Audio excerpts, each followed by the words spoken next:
Kalau kalian lagi cari gaming mouse harga 200 ribuan doang tapi pengen performa yang cukup oke untuk main game sehari-hari, coba cek mouse ini deh, siapa tahu cocok. Oke, halo semuanya, kali ini gue kedatangan salah satu gaming mouse yang harganya cukup murah karena dia harganya cuma 240 ribu aja. Ini adalah Sades Void. Nah, biasanya sekarang itu gaming mouse yang harganya 200 ribuan udah cukup oke banget. Tapi gimana dengan si Sades Void ini? Yuk kita bahas. Pertama, untuk bentuknya sendiri begini, masih ada nuansa gaming-gamingannya tapi nggak norak kayak zamannya X7. Kelihatan cukup elegan dengan shape ambidextrous-nya. Yang unik di sini adalah bagian set gripnya karena dia tuh bisa nyala-nyala. Ya, walaupun RGB-nya ini nggak begitu merata dan masih ada beberapa spot yang bocor dikit. Dan tentu saja ini soal estetik doang ya. Jadi emang nggak ngaruh ke fungsi apapun, tapi ya kelihatannya unik aja sih. Dipegangnya agak berasa aneh karena garis-garisnya ini berasa banget sih. Sama aja lah kurang lebih kayak mouse yang set gripnya itu bolong-bolong. Bakal berasa beda dibandingkan dengan yang solid. Ya, butuh adaptasi dikit aja. Untuk di bagian atas ada scroll wheel yang nyala-nyala dan udah dilapisi karet juga. Terus ada dua buah tombol DPI up and down dan ke bodi belakangnya dia ada logo Sades yang nyala-nyala juga. Untuk di bagian bawah standar aja ada fit Teflon yang tingkat smoothnessnya ya standar mouse 200 ribuan sih. Dan di sini ada satu buah tombol juga untuk atur RGB-nya dengan cukup banyak mode, banyak banget malah ini. Dan bisa dimatiin juga cuy. Di bagian depan dia ada kabel yang nggak bisa dilepas karena ini mouse nggak bisa wireless juga. Kabelnya ini standar sekitar 1,8 meter yang udah braided tapi bukan paracord ya. Jadi performanya ya standar aja kayak kabel mouse braided pada umumnya.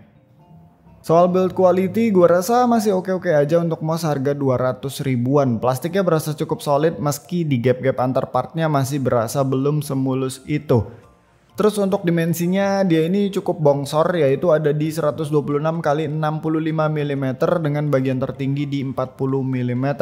Untuk tingginya ini nggak ada masalah sih, nggak setinggi mouse Ergo tapi nggak seceper banget juga kayak mouse-mouse yang dimensinya memang lebih kecil dari dia. Tapi untuk panjangnya ini berasa cukup panjang, jadi ini rekomen buat yang panjang telapak tangannya itu minimal 18 cm kalau bisa di atasnya sih. Dan soal grip style-nya tentu saja karena cukup bongsor dia ini enak dipakai palm aja. Kalau claw dan fingertip menurut gua nggak cocok di mouse ini walaupun balik lagi ke selera. Oh ya, profile mouse ini juga cukup landai di bagian depan jadi jari kita tuh nggak terlalu nunduk ke bawah. Hal itu juga menurut gue yang bikin mouse ini nggak enak dipakai claw grip selain dari dimensinya yang cukup panjang. Tapi untuk palm gue rasa nyaman-nyaman aja sih dengan profile dia yang cukup landai. Nah, selain dari dimensinya yang cukup bongsor, bobotnya pun termasuk cukup berat karena ada di 99 gram. Jadi buat kalian yang suka banget sama mouse ringan mungkin bakalan ngerasa terlalu berat walaupun sebenarnya di angka 99 gram itu masih cukup all rounder. Tapi kalau untuk gue pribadi yang memang sudah cukup lama ya pakai gaming mouse ringan yang di bawah 80 gram atau di bawah 70 gram bahkan untuk daily driver gue. Jadi ya si Sades Void ini masih kerasa terlalu berat buat gue. Dan sayangnya juga dia ini meskipun bobotnya cukup berat tapi dia nggak bisa wireless sama sekali, benar-benar cuma bisa pakai kabel doang. Also dari segi performa sebenarnya nothing spesial ya, sensornya dia pakai 3325 yang mana sekarang udah banyak bermunculan juga mouse lain yang pakai 3325 tapi bisa wireless dengan harga 300 ribuan. In general 3325 udah cukup kok buat main game sehari-hari. Toh sebenarnya dari segi dimensi dan bobot juga kelihatan kalau mouse ini nggak bener-bener pure untuk competitive player yang butuh high performance. Ya ibaratnya buat gamer-gamer rumahan udah cukup lah. Terus untuk switchnya dia pakai Huano dengan lifespan di 10 juta kali klik. Ini emang nggak aneh ya, di mouse 200 ribuan tuh emang banyak banget yang pakai Huano switch ini.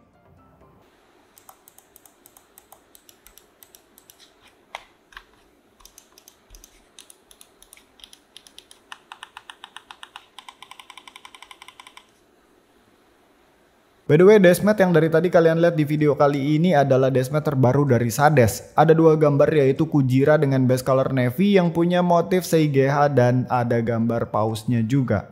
Satu lagi ada Umi dengan base color putih ketemu sama biru dan abu yang punya tema Kanagawa Wave. Desainnya ini bagus tapi ada beberapa hal yang gue kurang suka sih. Pertama untuk Kujira dia tuh punya warna putih di Seigeha patternnya yang overlap layer alias numpuk dengan backgroundnya yang padahal sama-sama Seigeha pattern. Ini terjadi juga di bagian tengahnya yang berwarna biru. Maksud gue kenapa nggak pattern belakangnya aja diwarnain putih atau biru tapi nggak perlu nambah layer kayak gini.